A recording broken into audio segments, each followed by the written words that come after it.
It is repetition which makes for perfection. Because I see a blast. I'm starting with the blast first, right? The cannon, right? You gotta do the sound effect. And I kind of want to do like a, like if he wasn't so stumpy, it would be like this, right? Like it's almost the recoil of the of the cannon. If I wasn't drawing a frog with the shell, or maybe this, right? This is kind of what I would do.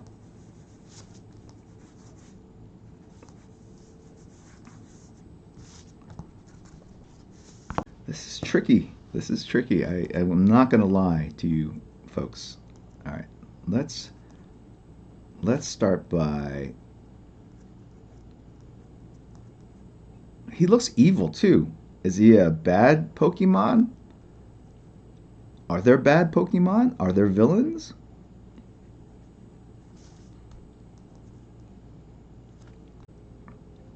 Do turtles have ears? All right. Here's what I'm going to do. I'm going to draw the cartoony version, but then I'm going to make it look kind of realistic. Like, not realistic, but what's the word I'm looking for? Looks like he's wearing a gray vest.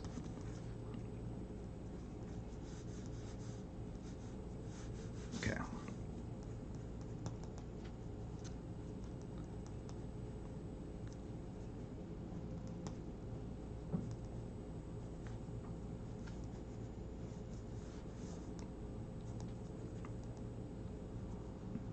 Turtles do not have ears. You can't really see them. No ears. I'm looking at something that looks like an ear to me.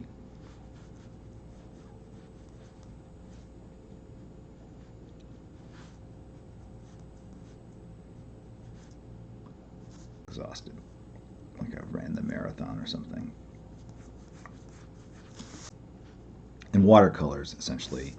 But then as I got into it, I started making artistic changes, things I thought could be improved on, and it was all in watercolor, and should have really done an acrylic at the end of the day. But and so I finished that at 6:30 in the morning. That was one of my gifts to her. And so I slept for 3.5 hours, and grilled steaks for dinner, and so that's I'm sure that's partly why I'm so tired. Okay, so this is kind of the basic form of it, but now I'm thinking I want the head to kind of pop out a little bit more. So let's take that head and move it over a little bit.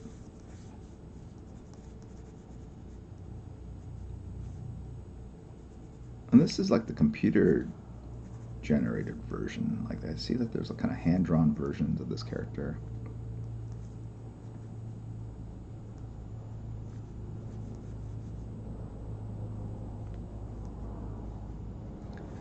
And these are kind of the changes I make when I'm drawing Batman or any comic book. I'm not scared to take something and just move it over 1/8 of an inch. And sometimes I spent hours, like 4 or 5 hours drawing something, and then I realized it needs to be a 1/4 inch over. I have to just erase and start over.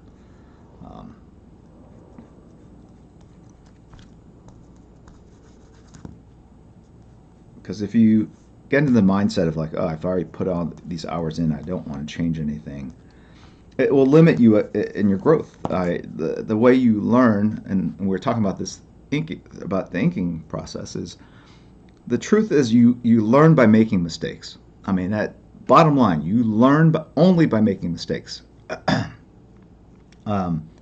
Because you don't know what you don't know until you make the mistake. When you go too far and realize, crap, I added too much cross-hatching, next time I need to pull back. So you've made that mistake, you learn from it, and you won't know until you've committed that mistake.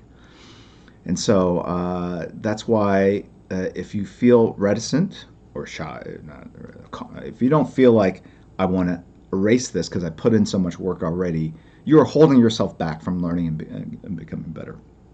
I mean, I guess you could say, like, I made the mistake, I'll fix it the next time I do it, but you're not, the work itself will not get better, or at least that particular piece. So go ahead and just, blast it, blow it up. And actually a good way of doing this is sometimes starting over again. And a lot of times I will start a piece and realize I don't like it, put it aside, start a new piece, and then realize I don't like that, and I'll look back on the first piece and go, that wasn't so bad, and I'll pick it up, and I do that quite a bit actually for covers. I have like 4 or 5 rejected covers for every one cover that I fix or finish, right? All right.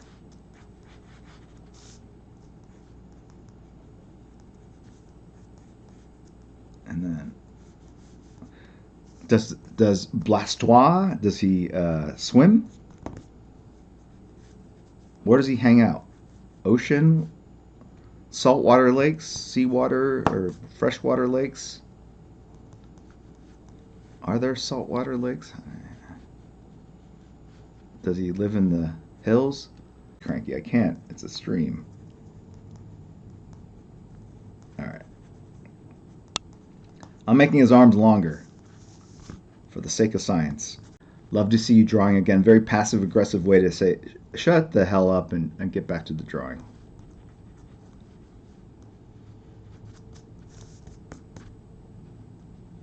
How many times have you been pulled over? Spider-Man in 1963. In my lifetime, my career, 10? I'm an old man. I was cooking by the recipe.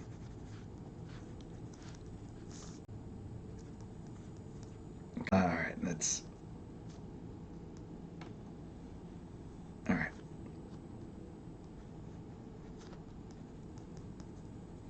All right.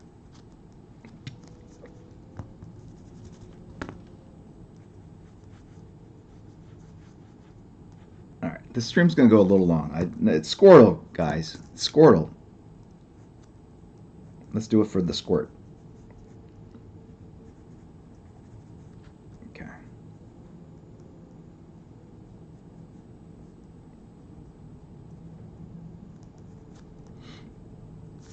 So I think for this to be recognizably Blastoise, or Squirtle in his final form, but he's a good Pokemon.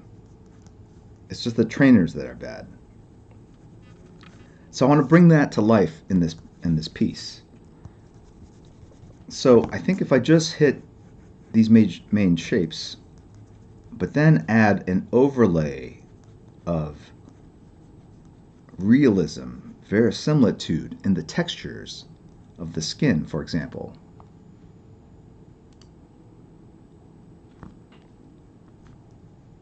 I think we can see that this creature, in the name of science, really brings out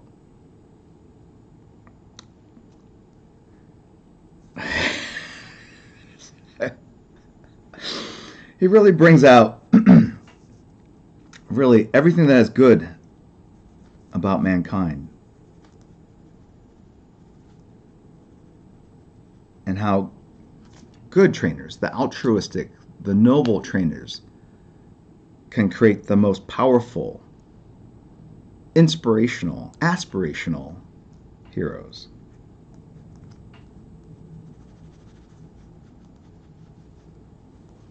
Okay. And so we're gonna make it go underwater,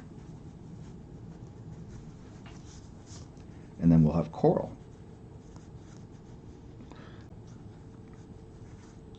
Do real fish exist in the Pokemon world?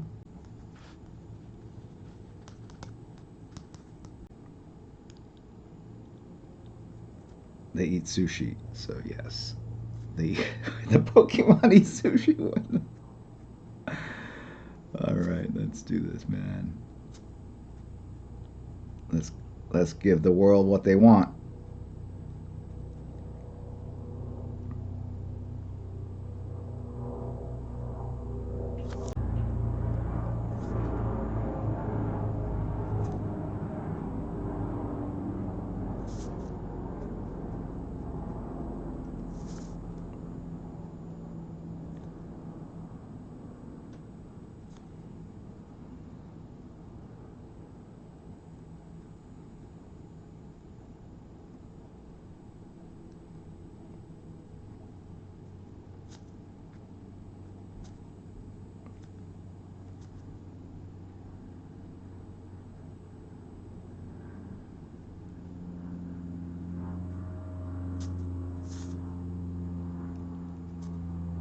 turtles have teeth? Okay, I don't think so. But you know, I'm gonna give him a bit of a snapping turtle like hook to the tip of his mouth there, and I'm gonna wipe that other stuff out in a second.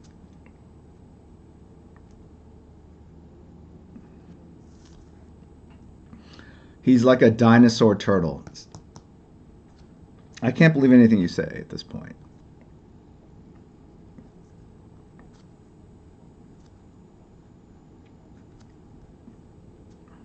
Hey, Mudfrost. I think the cannon on the back just makes it look like Blastoise.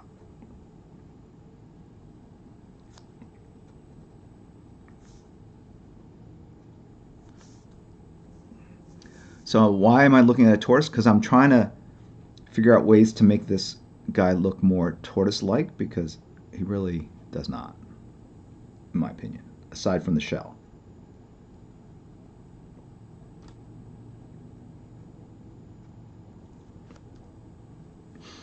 One thing I know is they have kind of like the neck I have, right? They've got like this like turkey neck thing going on. So I can relate.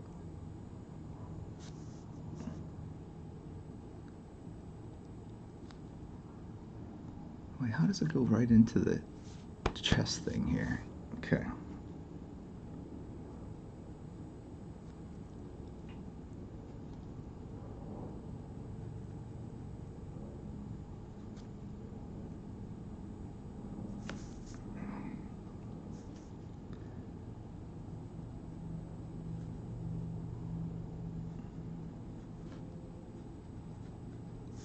Oh wait, I gotta finish the rest of the mouth here.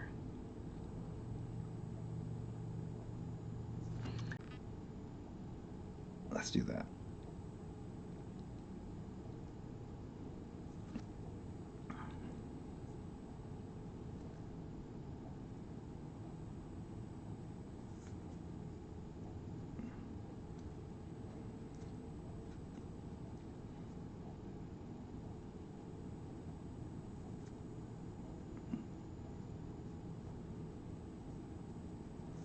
Okay.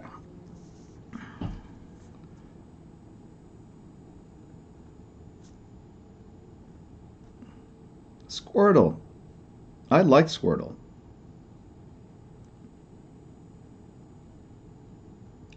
My mind is blown. Whoa.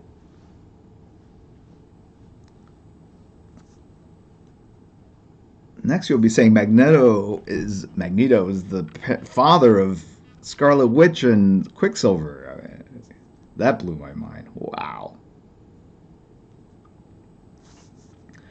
When I was a kid, whew, I was like, what?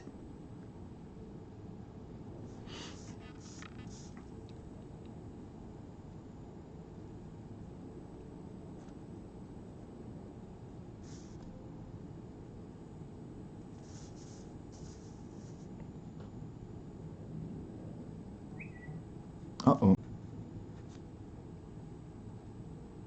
All right, let's do this, guys. I'm being summoned by my trainer. But I'm digging this Blastoise. I'm having a good time with it, David. And I'm hoping you agree. I'm wondering if I can squeeze in another stream to get this done. What day is today? 26th.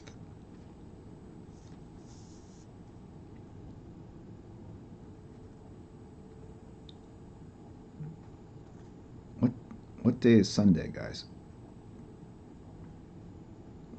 Tomorrow's the 27th, 28th, 29th. Shall we reconvene here on the 29th?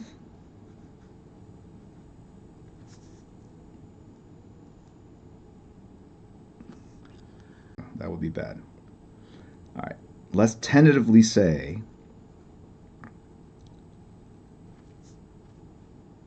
and Where did the side cannons go? Oh, they must pop up on the shell, right? Like the pop.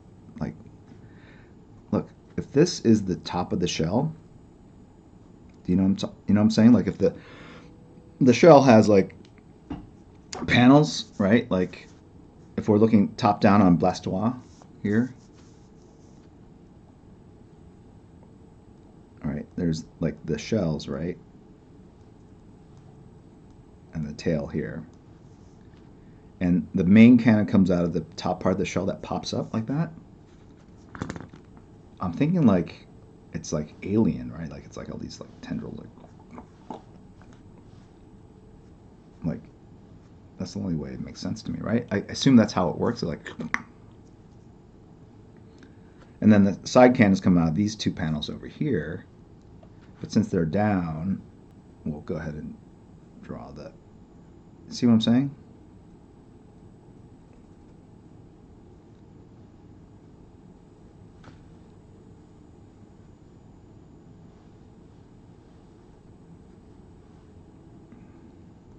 I'm just wanting a 2025. So, because sometimes it's good to have a theme.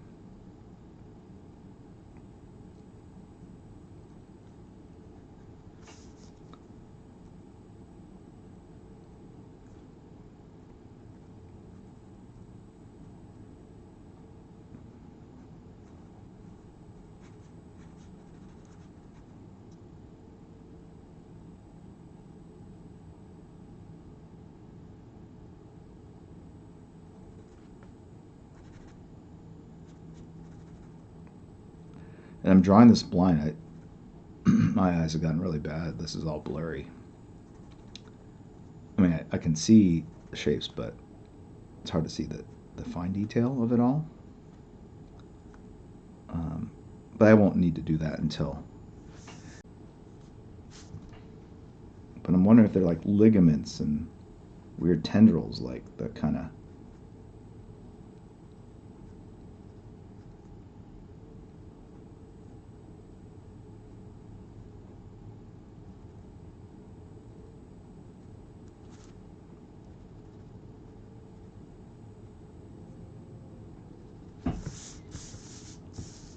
See what I'm saying here?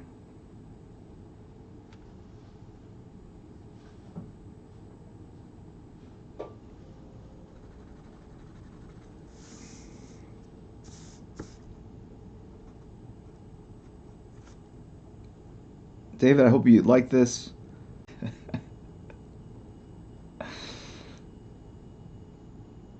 Squirtle, turtle. I get it now. I get it. I get it.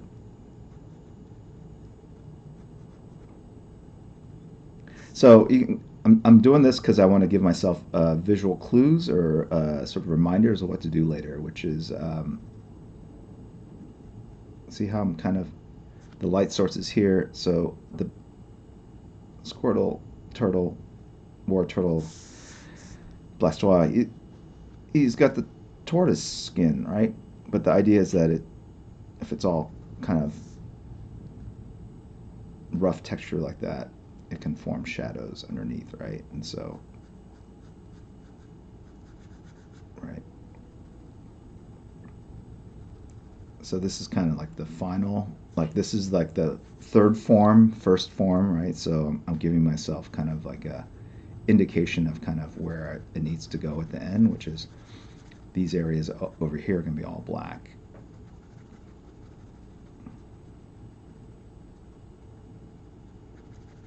Like that.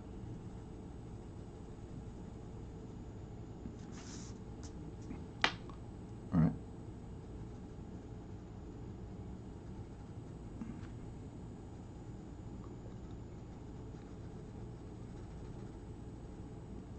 This is a very involved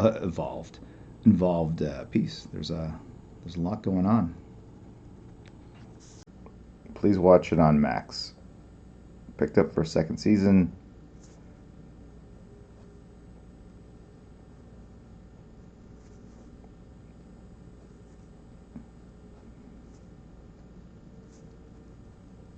Okay. You know what? I can talk and draw at the same time.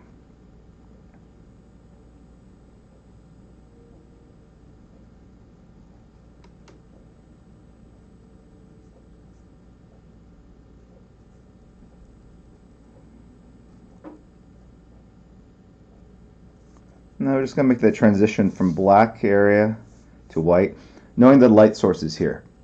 Okay? If you're wondering kind of how I determine.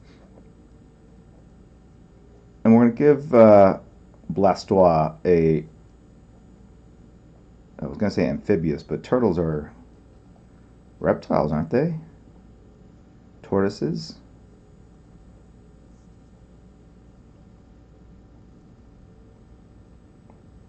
Right? We all know the difference between an amphibian and a reptile, right? Oh my gosh, am I blanking on this? Reptiles can't generate their own heat. They have to rely on an external heat source, i.e. the sun, to heat themselves up. Wait, am I screwing that up? That's the difference between an animal and a reptile, I think. Amphibians can live in the water as well as land.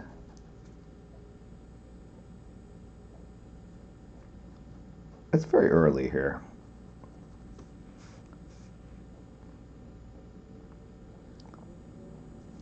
They're both in. You know, if there's one thing I can rely on chat for, it's a good correction. Don't learn anything from me, kids. Rely on chat. Chat is your friend.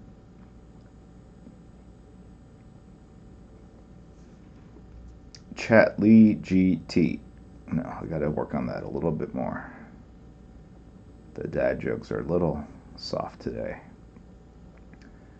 Alright, I'm gonna do a kind of a pattern in here.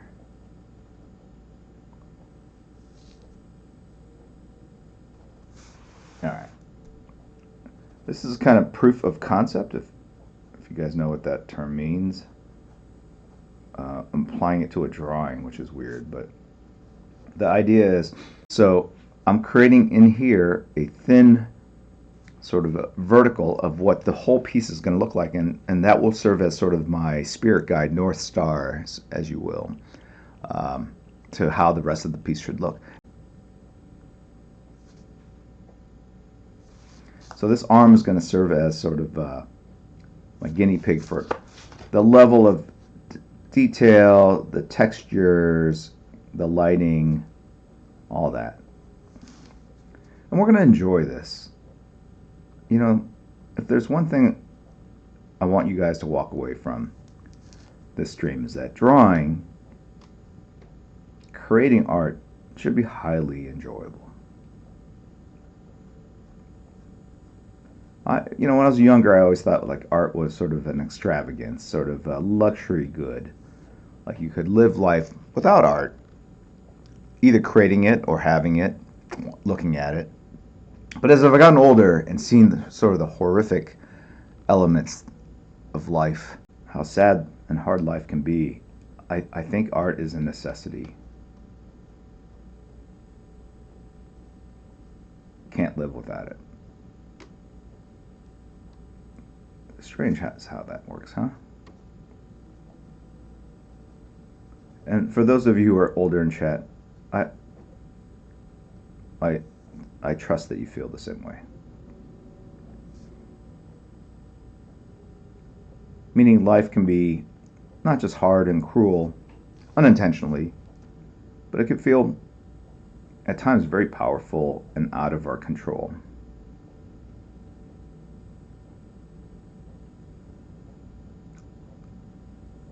Meaning life can feel undefinable or beyond our understanding. And art, in a way, sort of restores our understanding of the world, recenters us, shows us purpose, shows us meaning, shows us beauty, shows us creativity.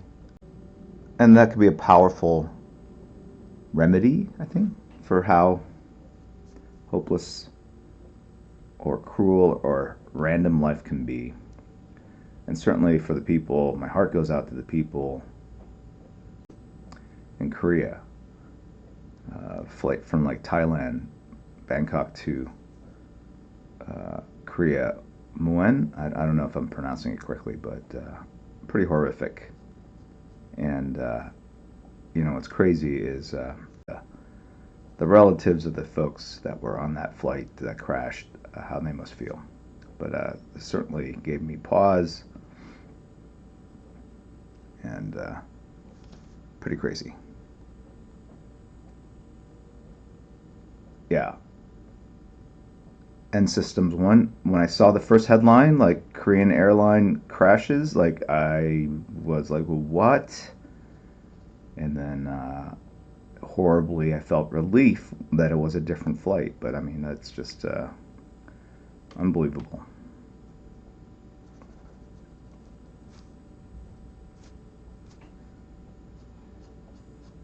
Oh, I strayed from the arm. All right, let's go back to the arm and finish up what I was doing.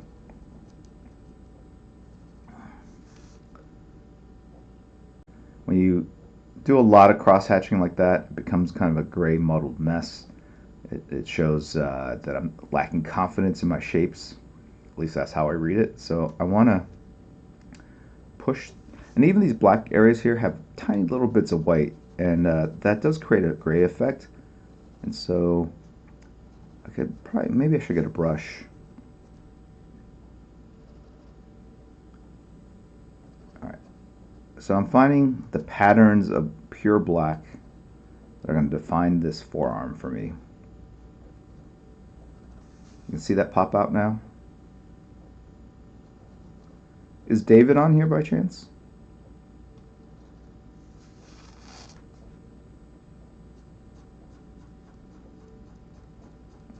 And I immediately grayed this out after I just went on that sort of diatribe, but you can see there's still black and then gray here. Now watch what happens, like these areas that you thought were pure black. It's amazing how sensitive our eyes are. Can you tell the difference there? I can.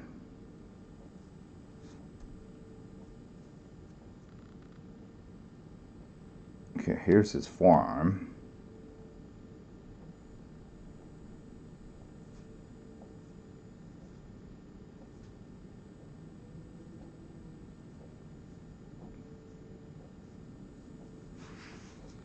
Right?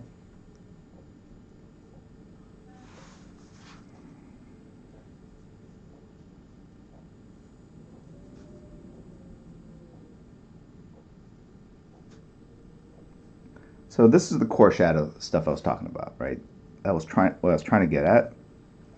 And this might be clear for you guys to understand by me laying it down first, as opposed to kind of sketching and drawing and bringing it out, where it feels like maybe it was happening by happenstance, or it was kind of obfuscated by the fact that I was also diddling and cross-hatching at the same time. But these are the two components to this drawing: core shadow and then detail, sort of cross-hatching to bring out textures and whatnot. So this is what you should be thinking about as if you were drawing this piece at home, is going ahead and doing that. And let's go ahead and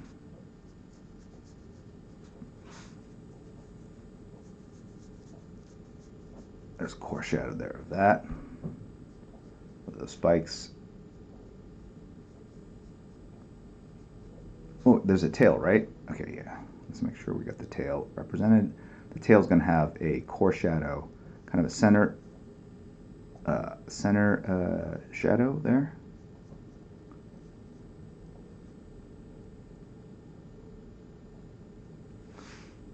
Okay. And then even the shell will have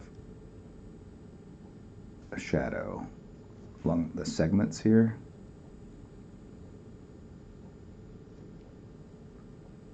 And then certainly underneath this neck.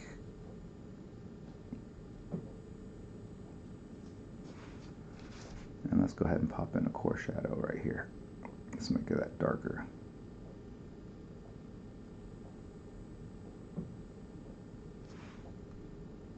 And then right there, that's kind of like the shoulder muscle of Blastoise.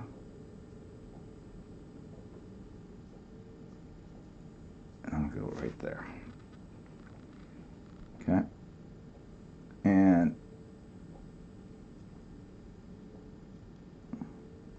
some shadow in that ear.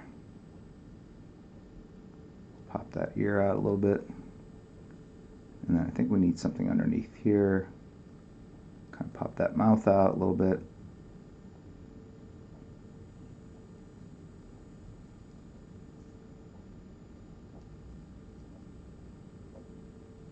Anyone else drawing this at home?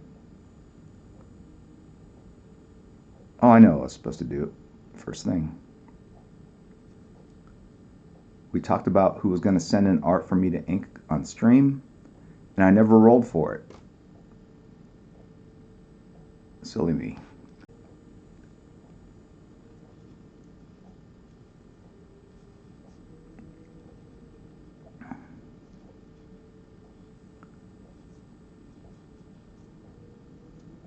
Now, what I'm doing here, why this is a good idea is that it forces you to figure out where the pattern, where your shadows are going to go throughout this piece in advance.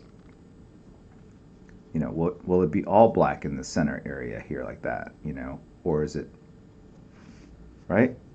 As opposed to sort of organically discovering it by just sort of adding more and more detail.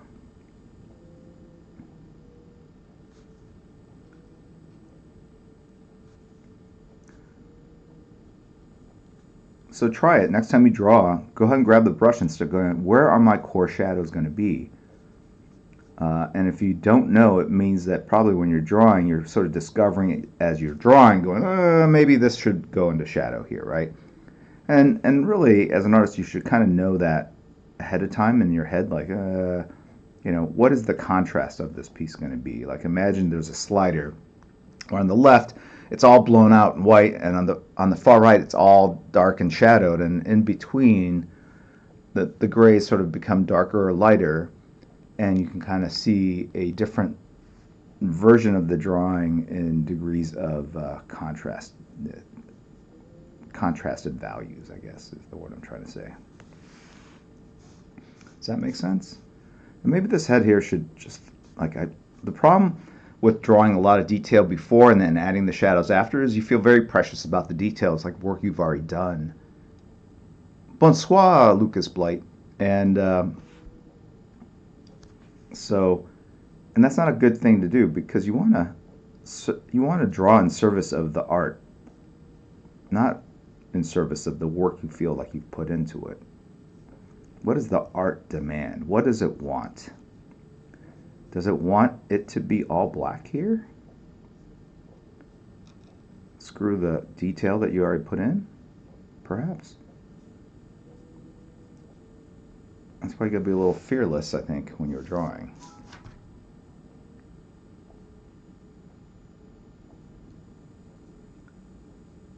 It's strange, you know, to think about courage and fear when you're drawing. You know, it's not something you necessarily, these are not words you associate with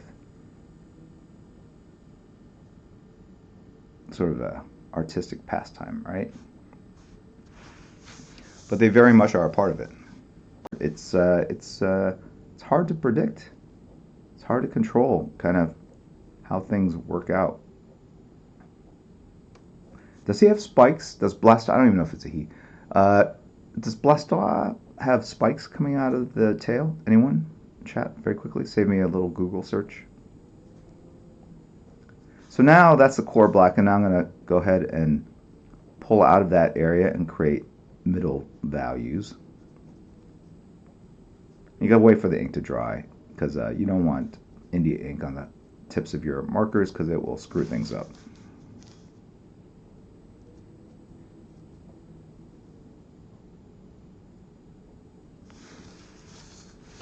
Greed is not a sin. It's the only Jim Lee I know.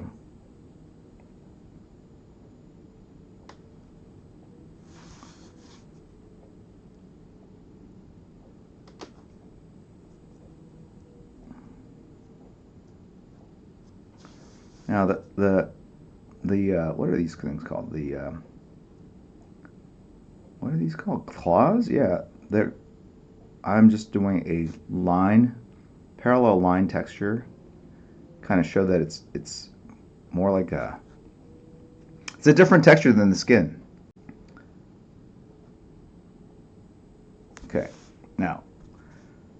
You saw how I did this arm? I started with just a bunch of noodle and blah, whatever. Now look at this. See the difference? Now watch this.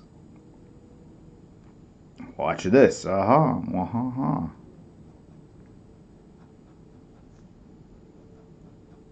This is probably how I should have done the arm.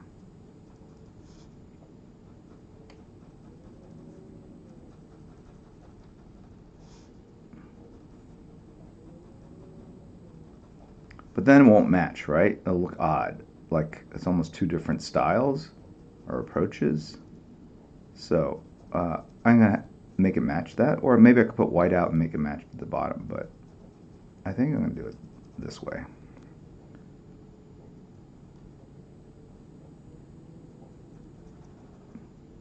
Right? That's this.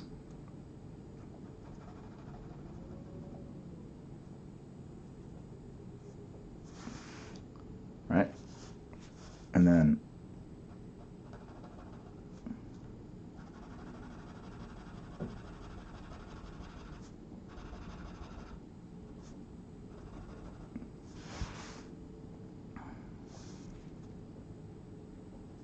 I think that's part of the leg. And that's part of the tail, I think. So it's got to go like this.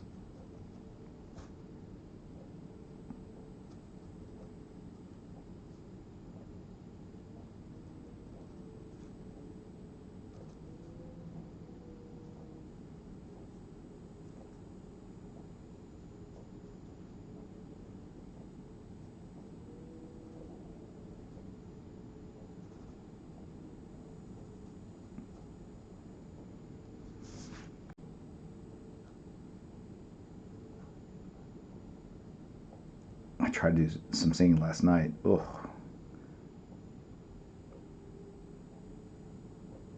That, look, drawing, I feel like you can teach someone. Singing, I think you're born with it. I couldn't, for the life of me, could not find a single song that I could sing on tune. So embarrassingly bad.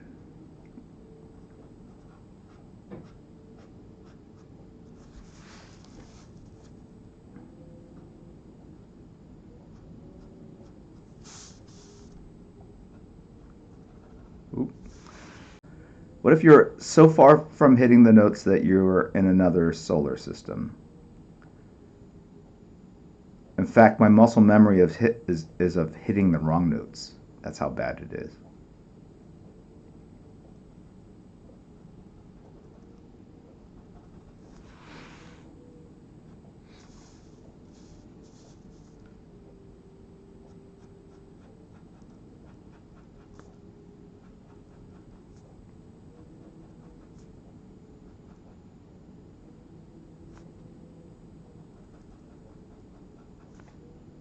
This is the abs of Blastoise.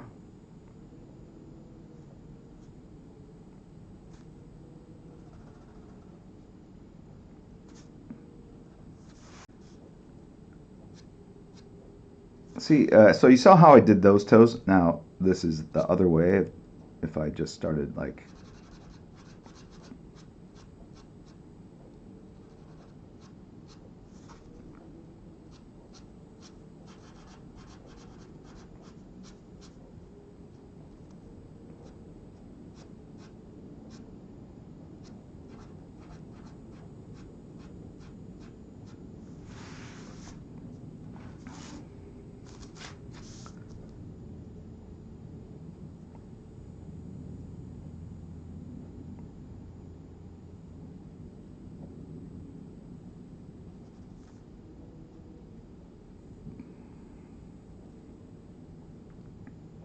He's got a cute little Blastoise tongue in there.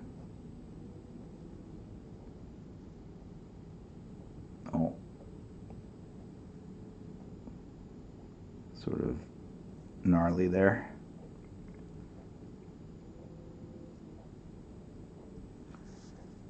Now, they say the soul is really captured in the eyes. So I'm going to make a little bit of an eyeliner, going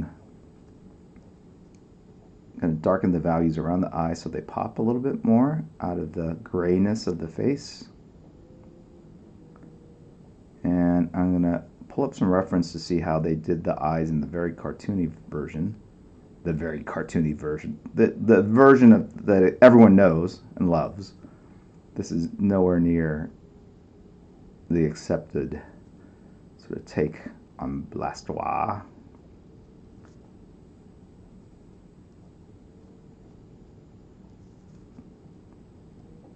Okay, the half is basically where I just draw the top of the eye and don't draw the bottom of the eye, because the eye is spherical and the light bouncing off the bottom part of the eye socket is reflected on the glassy ball of the eye, creating a white effect where you don't see anything other than the reflected sheen, and it makes it feel three-dimensional and like all right.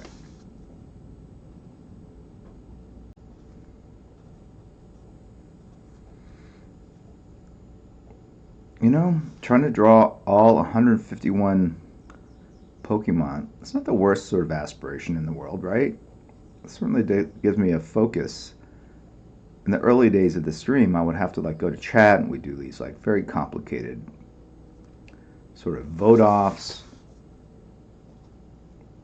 brackets, trying to figure out like what characters should we draw. And we drew a lot of weird characters, and not weird characters I've never, like a lot of things that I was not familiar with,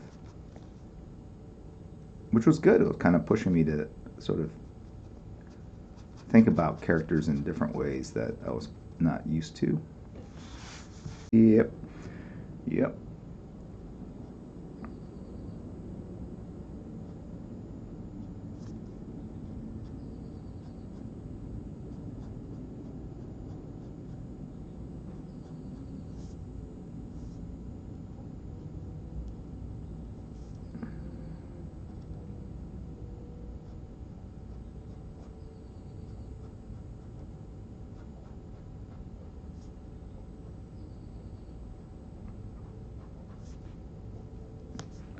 Okay.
Okay.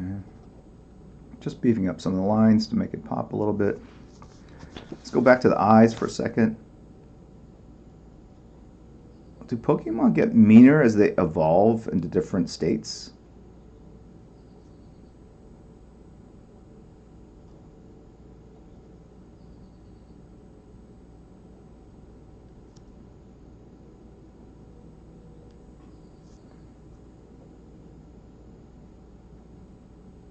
Because Blastoise looks like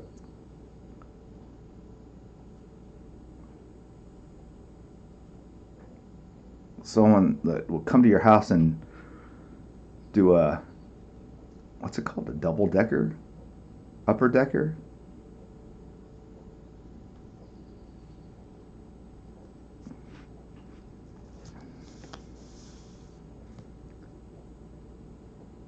They go from cute to angry. Sky dump. Sky dump. What the heck?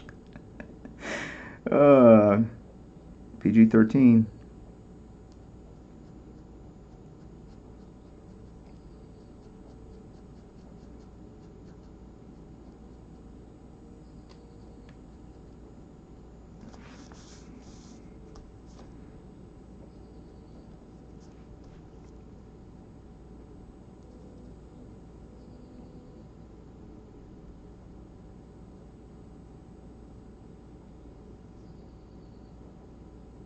Sky dump. Je voudrais un sandwich avec thon et de l'eau. That's the only French thing I know how to. Wolverine's adamantium-like cannon, right? Like it pops out and it's metal. I'm not going to rule it out. I'm just going to freehand it.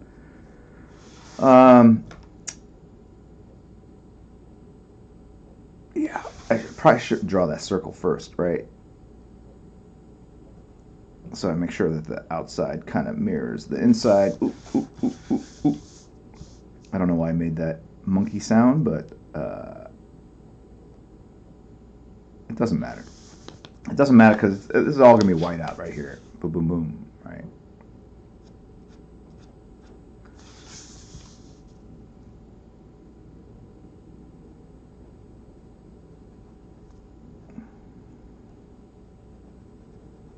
All right. Underwater? Is that his thing? Or does he stay on land? Like if he's a tortoise, they're land creatures for the most part, I believe, right? They don't go in water. This one is no problem. Boom. This one I can put right here. And that does solve like this mess here. The other way is to just pencil over this and then add one here, add one there. Give this up. Wow.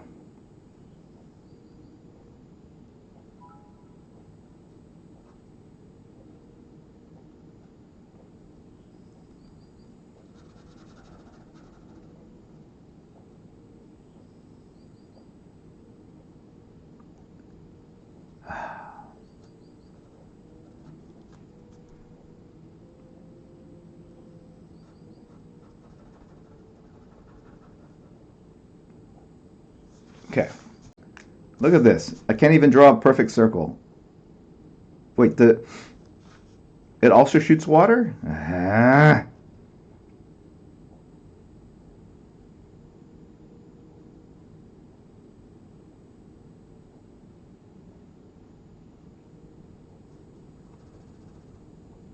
All right. Let's do this.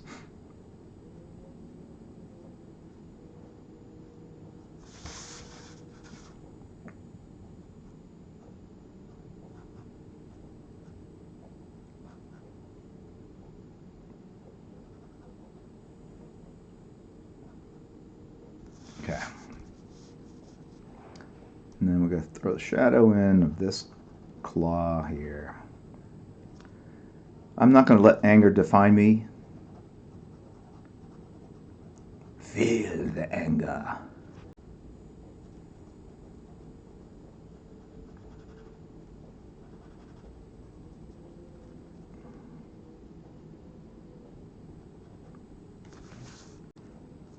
Too late.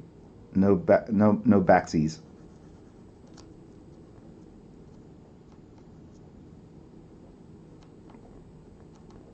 All right. Gotta add the shell.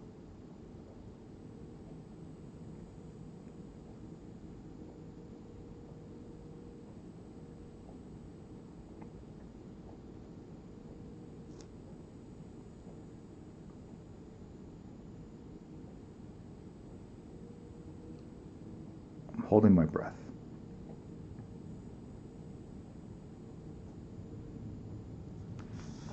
Huh. The way they draw the shell's almost like a gauntlet that goes around the whole forearm, but I don't have enough white out for that.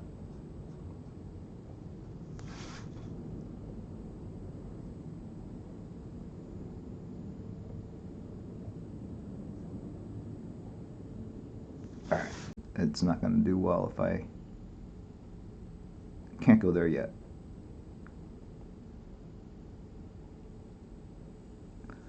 I don't know why I whited that out there. I think that's good enough.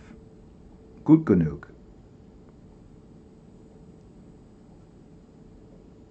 Not going to do that.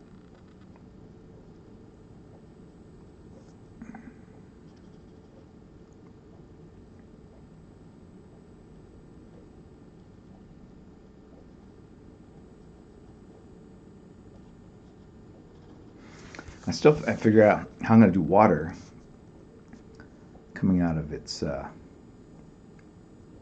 top hose. I mean the cannon.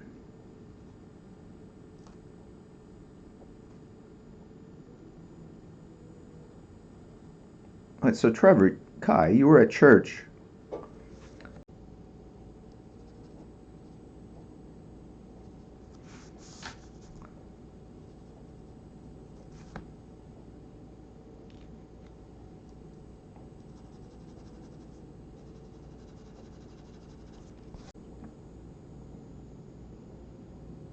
I won't go there.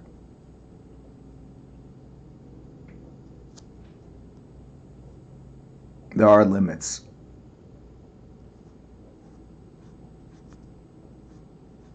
I'm not going to do a metallic cannon because I don't understand that unless, you know, he was like part of Project, you know, H or whatever, X or whatever the thing was, like infused adamantium.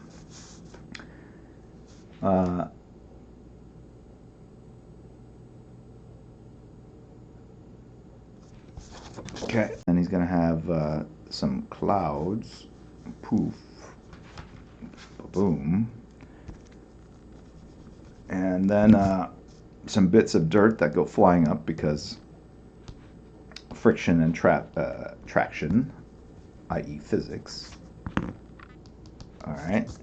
And then he's shooting water here. And we're going to do that as spray, splatter, whiteout, which means for the whiteout to show I need a black field. So that means I must put a black field here. So what is that? Clouds? Fire? What should we do here? Rainstorm? Okay. Oh, a mountainous background. We could do a mountainous background. Let's hold on. Let's think about that. What would a mountainous background look like? Well, it would be shadows like that. And then like that. The light source is over here. So that's black. That would be black. What shall we do? If I don't do that, then it would be... Okay, and let's not do the mountainous background. Let's see what happens if it's just like smoke, like energy, like boom, like, okay, like if we do that. Yeah, let's try that. All right, here's how we're gonna do this.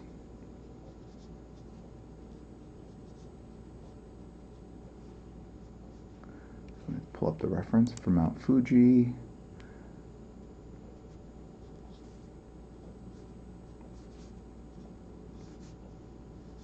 Little dry brush. Kind of.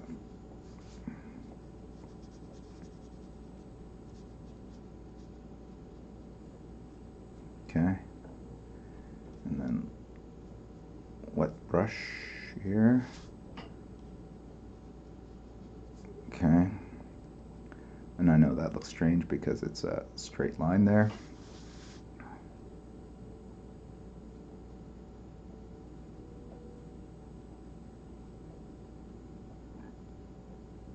Okay.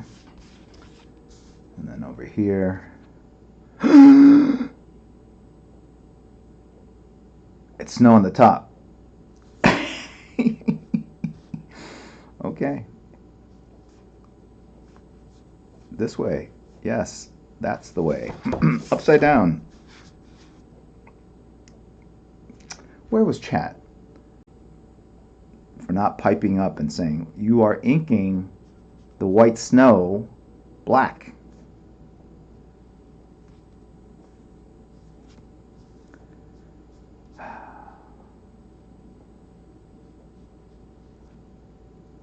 Luckily, I was here and was able to stop it.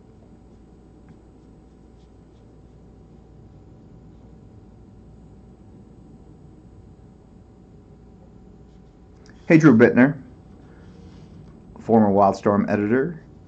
I saw him in chat.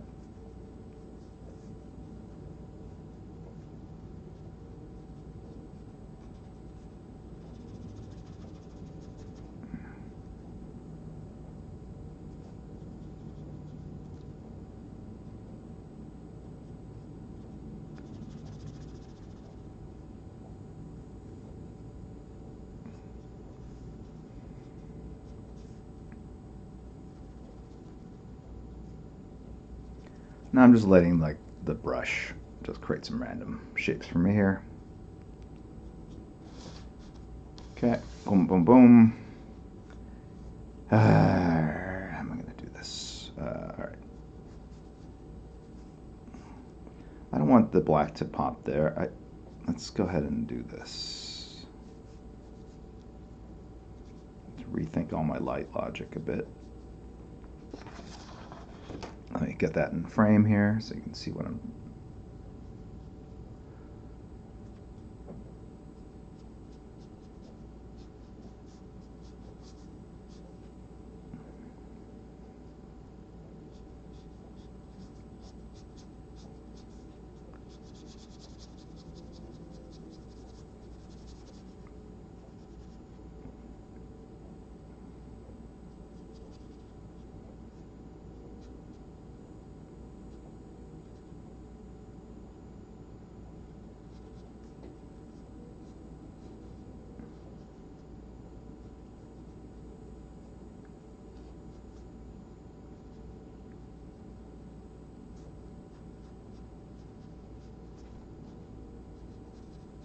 Okay. Does that make sense? I believe so. Alright. Now, if I have that going on there,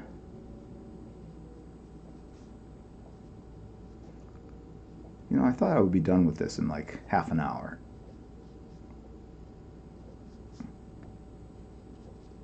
But due to the fact that I have some very poor online editors, composition, to be honest.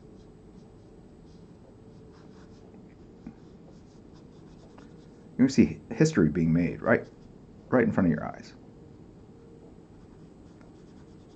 It's a 3-2-3 composition. I don't know what that means. It just sounds cool.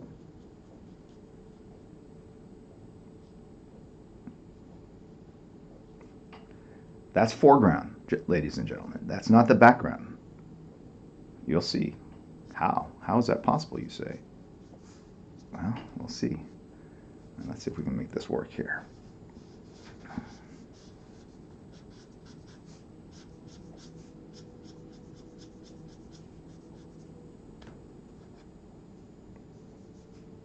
And then, boom. Boom.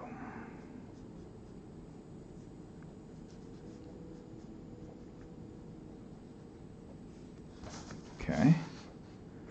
Then over here, same thing.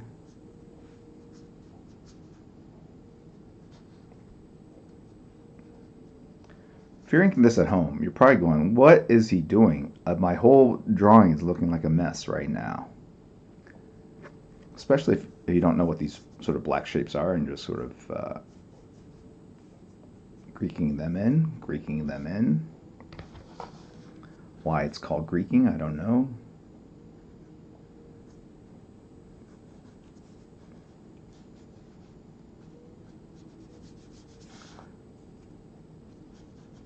Three, 2, 3. Is that even a...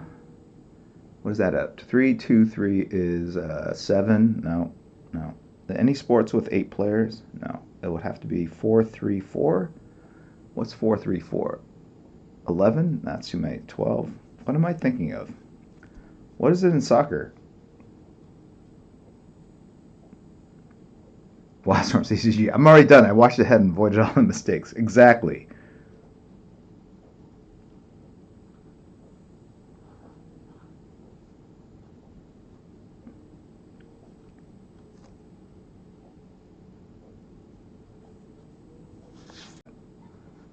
This is the foreground. These are the forwards. This is the middle. This is the back. Front 4, 3, 4. Something like that, right? Sports.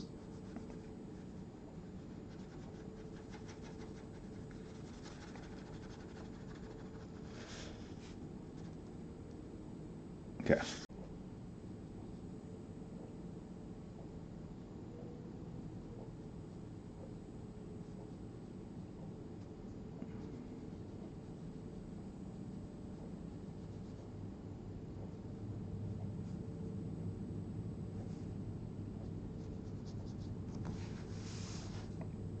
good if I was in frame.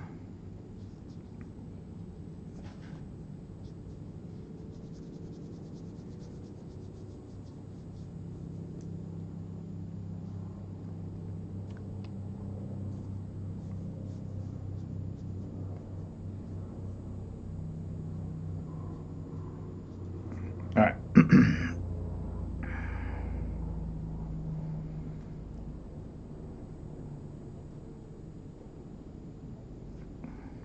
Okay. Let's go back over here. I don't like how all these shapes are parallel, so I'm going to go ahead and add that. These shapes are all parallel, so I want to... This is where abstract art, appreciation and understanding of abstract art comes into play. So let's go ahead and finish up the tip of Mount Fuji. Let me make sure I have the tip correct. Yeah, more or less.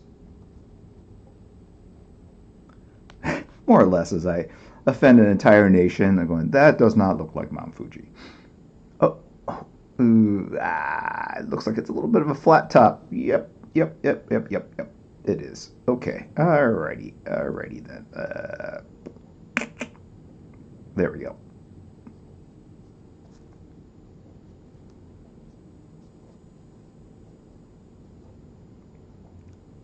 In whiteout, we believe.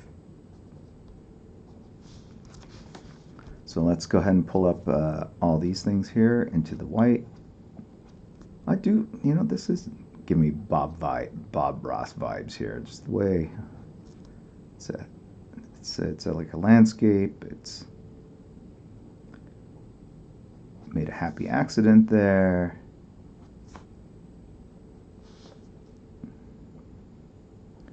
And I'm doing this all with my glasses off. So there'll be a big reveal to myself when I put my glasses on and see what I've drawn here.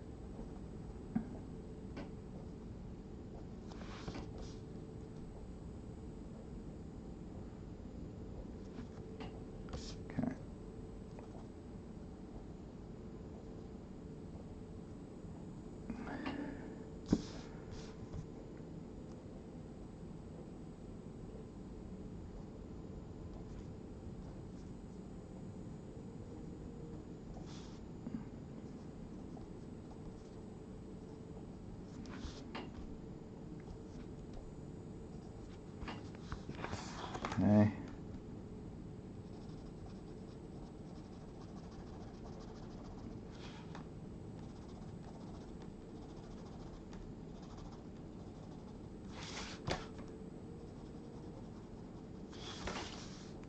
Okay, got water, and then we're gonna.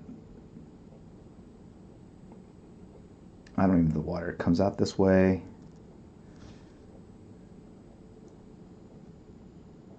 Please don't correct me if it doesn't. Just say yes. That is exactly the way the water exits the water cannon. Nailed it again, Jim. It's all about positive reinforcement.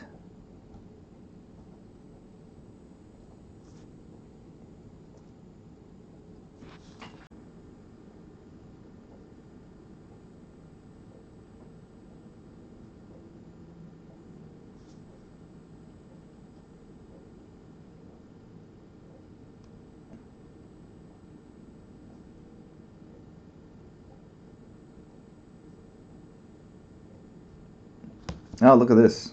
I erased over that. You can't, that's the problem. You can't erase over whiteout, especially if it's been inked, because the ink doesn't dry very quickly and it will smear, which is what happened there. Okay.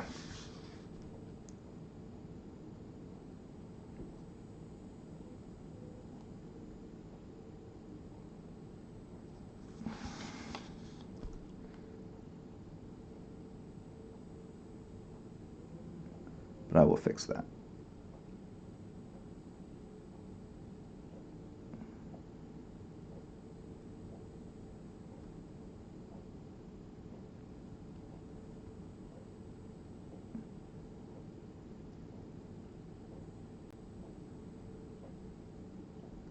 That was a very amateurish mistake, which I will correct right now.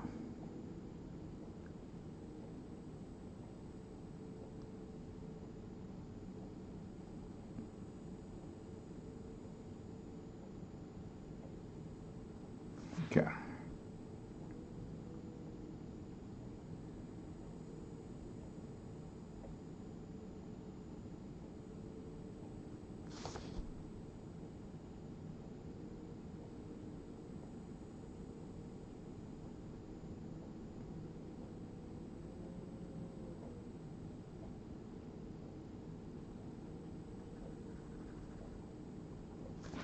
That water cannon is smaller than this one, so this one has to come down in size.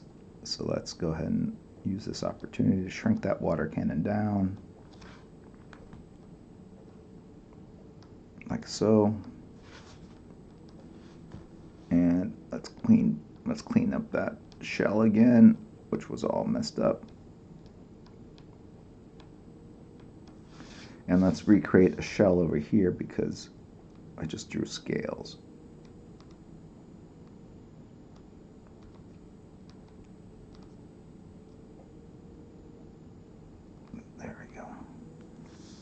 All right, now this water is going to go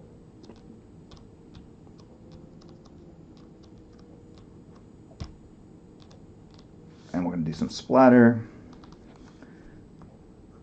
This will become shadows. Let's cut off the tip of Mount Fuji. Snip.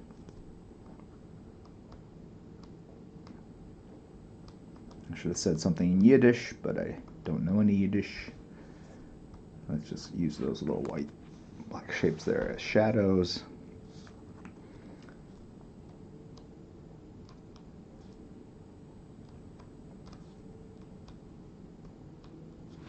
Okay.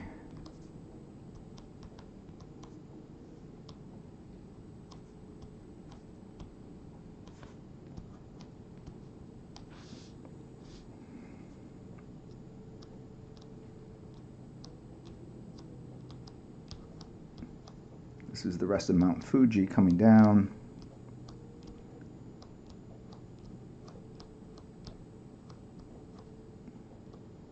Okay.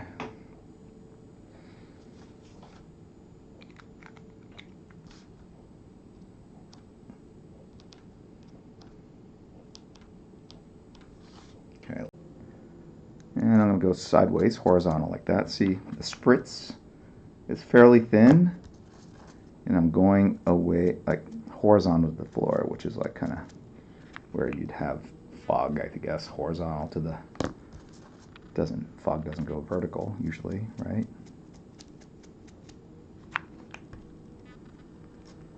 And you know what? He should be covered too, so let's go ahead and cover that.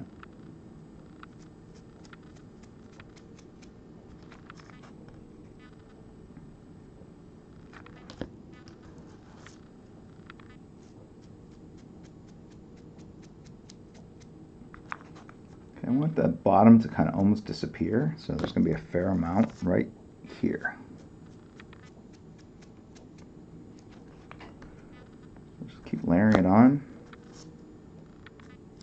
Really create that fog mist effect I'm going for. If I had an airbrush, boy, that would be wonderful, but I don't.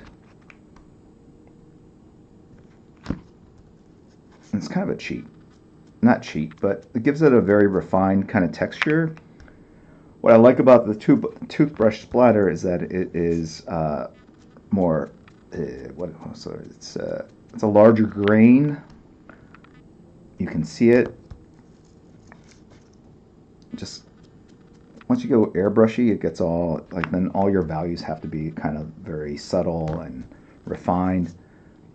This effect kind of plays into what I think like a black and white illustration should look like, with lines and just, I don't know what I'm trying to say. You know what I'm trying to say, right?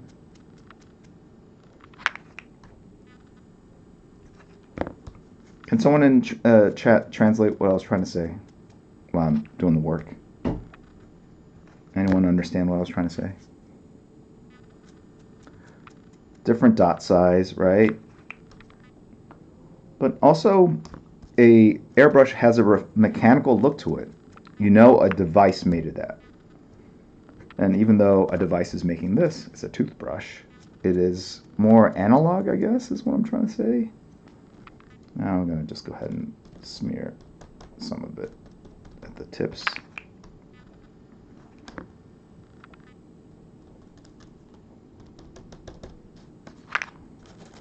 Alright, remove that. So you can sort of see what I was protecting here.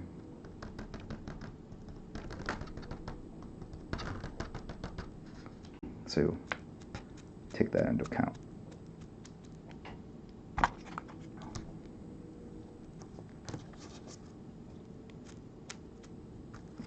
See it kind of building up.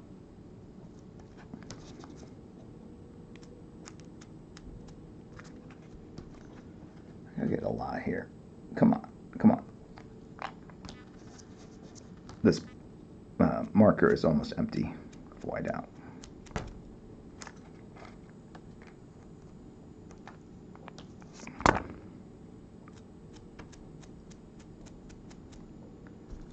And let's, ooh, probably a little more than I intended. All right. Let's complete this arc here.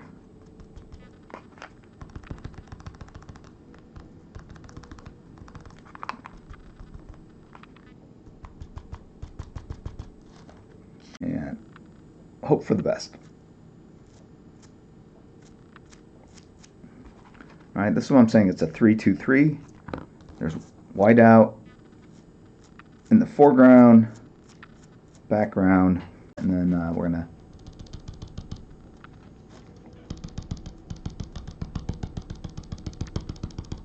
let's push that back a little bit. Okay, got that done. Let's go back in and fix this mini turtle shell on his forearm. Tendrils there, and center shell, side shell.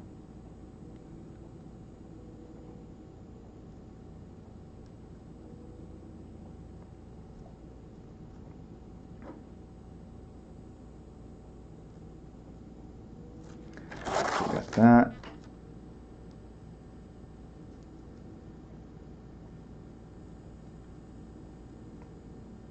Make that smaller, and so let's go ahead and hold on. Let's finish the foreground here.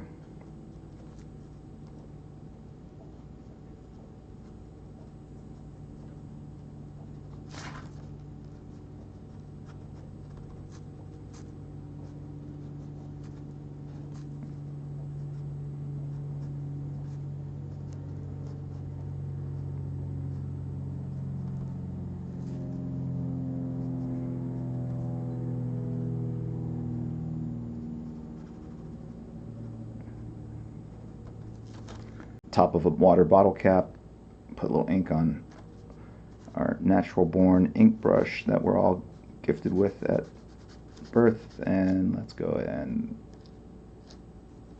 and let's add that back in.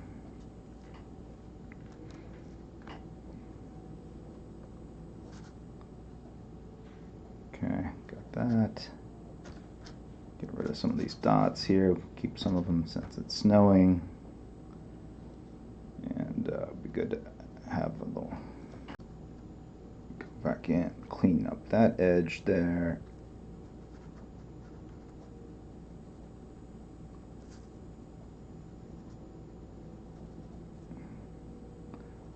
I just hope Blastoise is not a favorite of another one of my kids. That's all I have to say.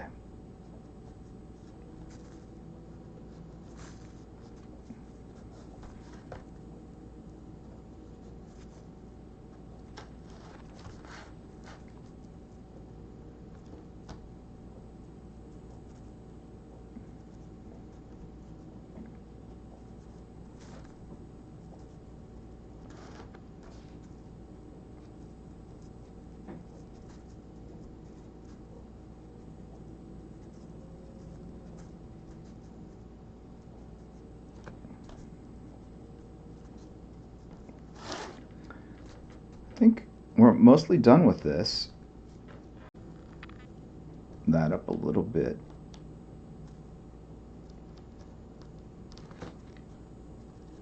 Okay.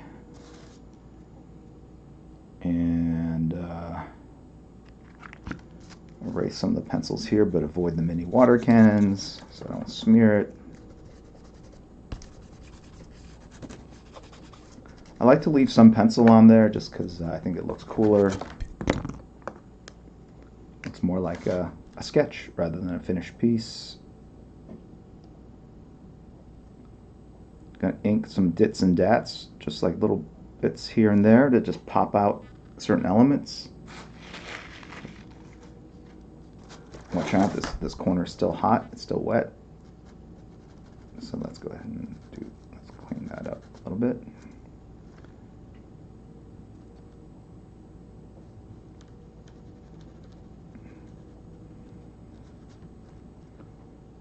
Alright.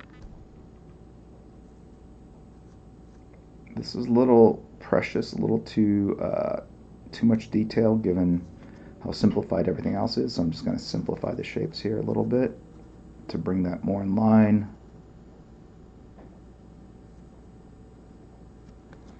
Maybe introduce other little bits of detail over here to kind of even it out so this doesn't seem abnormal in terms of the level of detail, if that makes sense. Okay, so now I've got 3 areas with little bits of detail and lots of areas of just big sort of bolder black shapes.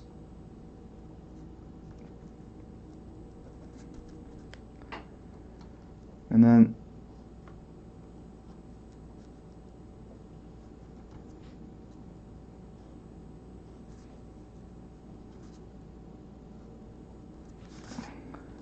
kind of complete the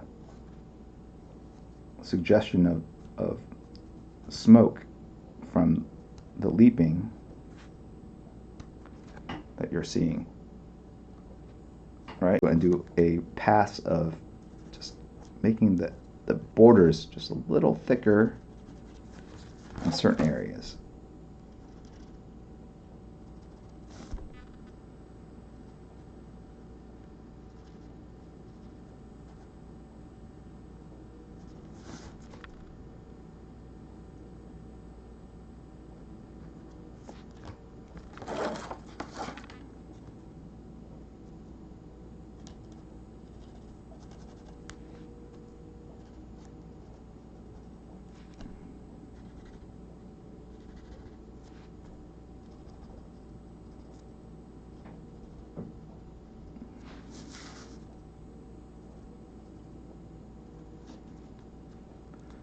Oh, it would be good if I inked these claws to bring them consistent with the others.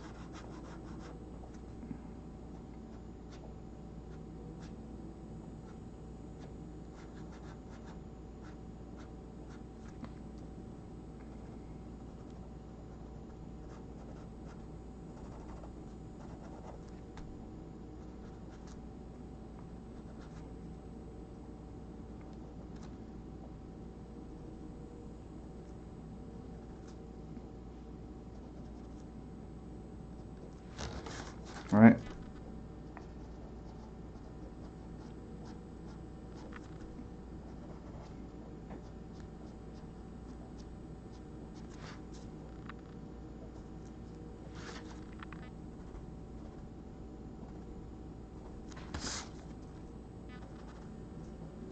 And I'll just go through and make a uniform sort of black line over it all because I think that flattens it out. I'm really looking for the undersides of things.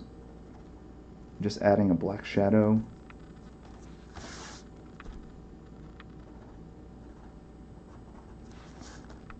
Or if I go through it, just break it up so that it's not consistently the same thickness all the way around.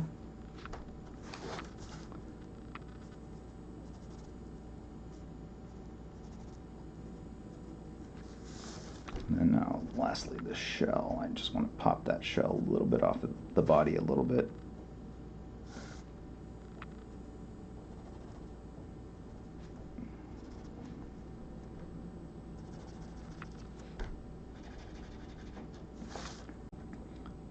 shell off the background a little bit.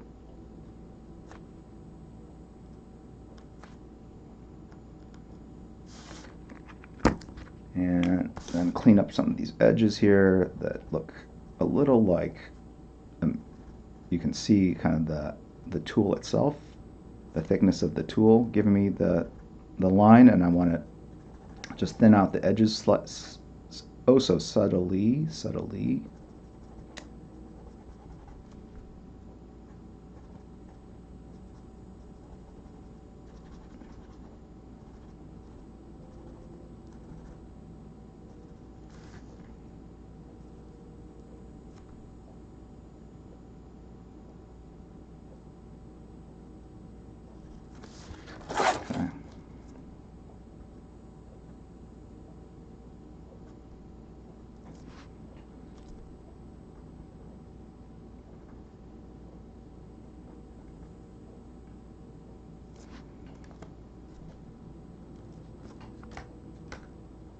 The same thing here.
Add a little more detail here.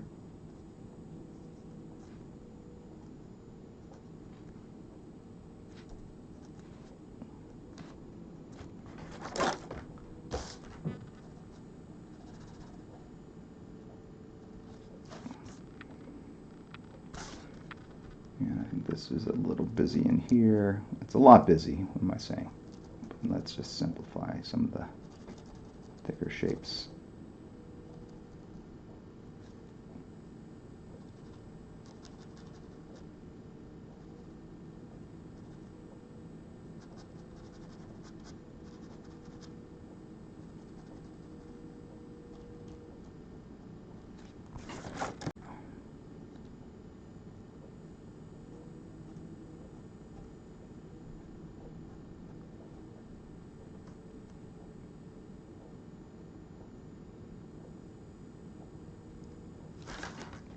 Right there.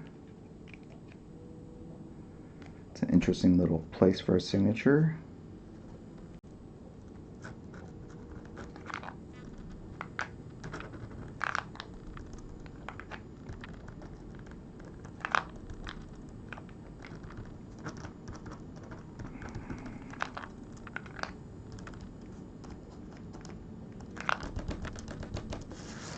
Okay. You feel a little more like a